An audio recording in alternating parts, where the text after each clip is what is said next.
Yes, please.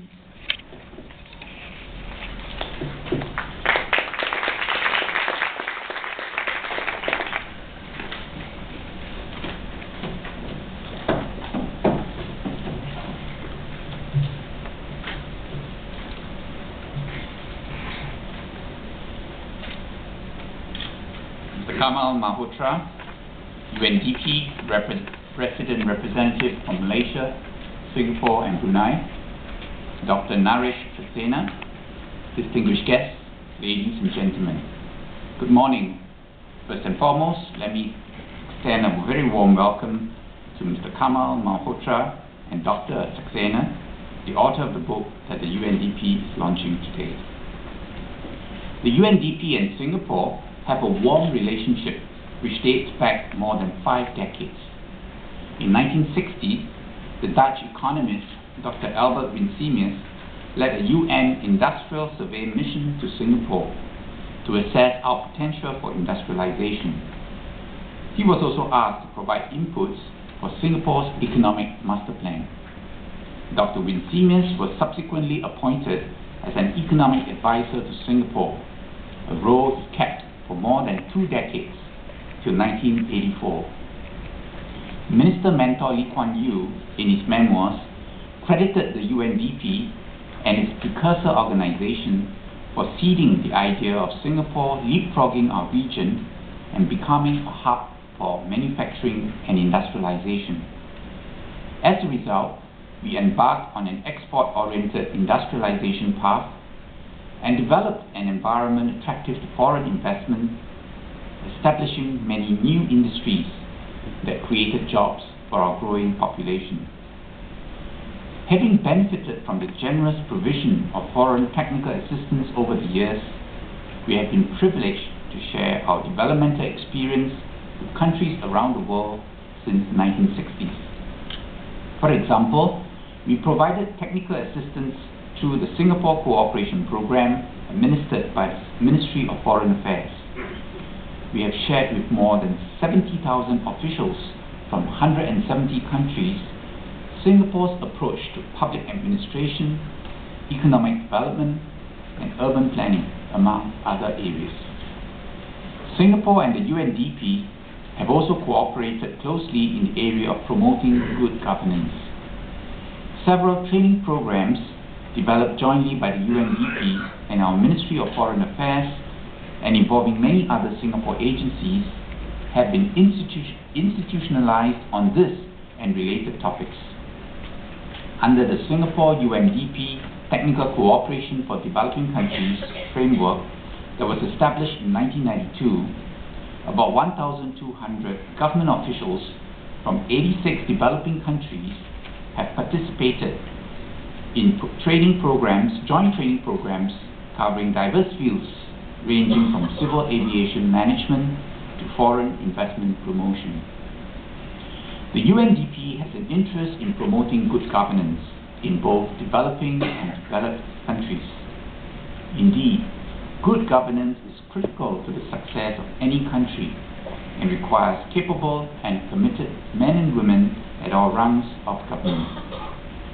One key message in the book that we are launching today, Virtuous Cycles, the Singapore Public Service and National Development, is that good governance was an important ingredient in Singapore's development experience and in our success thus far.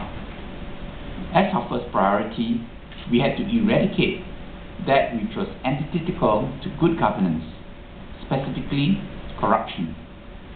Singapore did this with strong political will, credible legislation, and effective enforcement.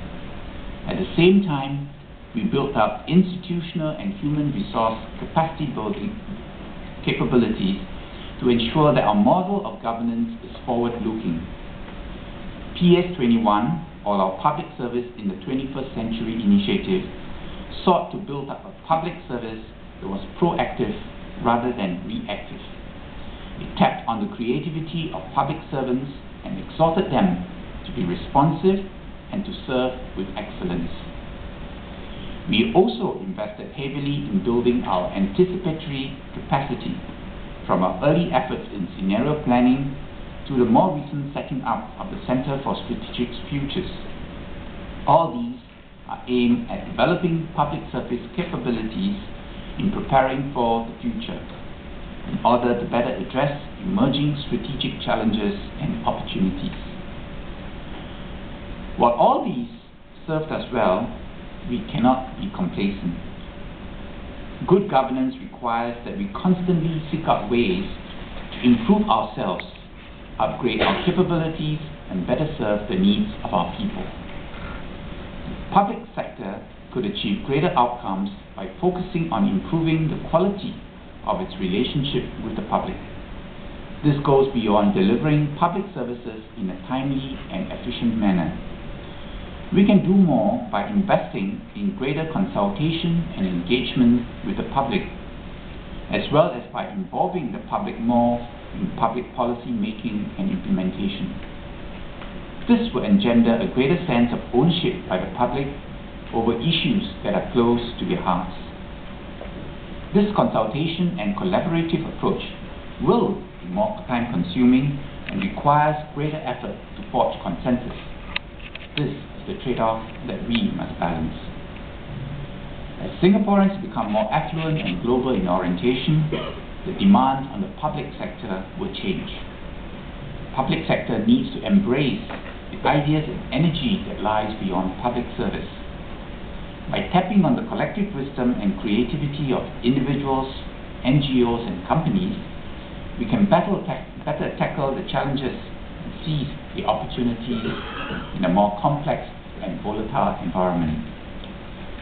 A good example is the National Parks Board Communities in Bloom social initiative that encourages communities to come together to beautify their surroundings.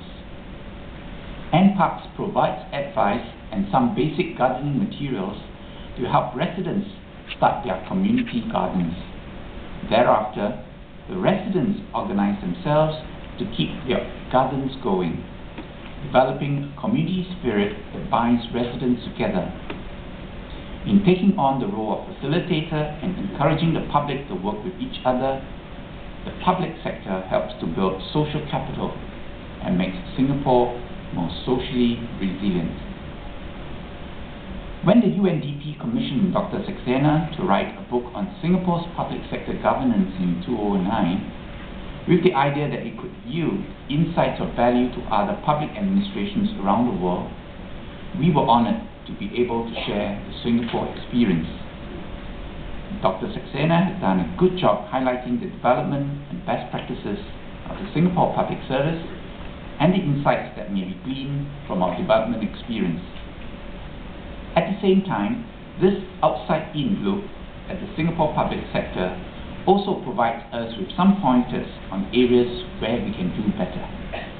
Like Singapore, every country has its own unique challenges and constraints, and we need to constantly review what good governance means and to reflect on how the public sector can work more effectively to build a strong society and thriving economy. I would like to express my appreciation to everyone who have been involved in this project. The UNDP for its vision and guidance in seeing this work to fruition, Dr. Saxena's diligent research, as well as the Singapore Ministry of Foreign Affairs, the Civil Service College, and the numerous other government agencies for facilitating this work. This book marks a new milestone in our ongoing cooperation with the UNDP in promoting good governance across the globe. It is also a reflection of the strong ties between Singapore and the UNDP. I hope the book will provide deep thought and discussion among the public policy community of thinkers and practitioners. I also hope that we can build on the partnership in this book into new areas of corporate cooperation in public governance. To this end, I wish the book every success. Thank you very much.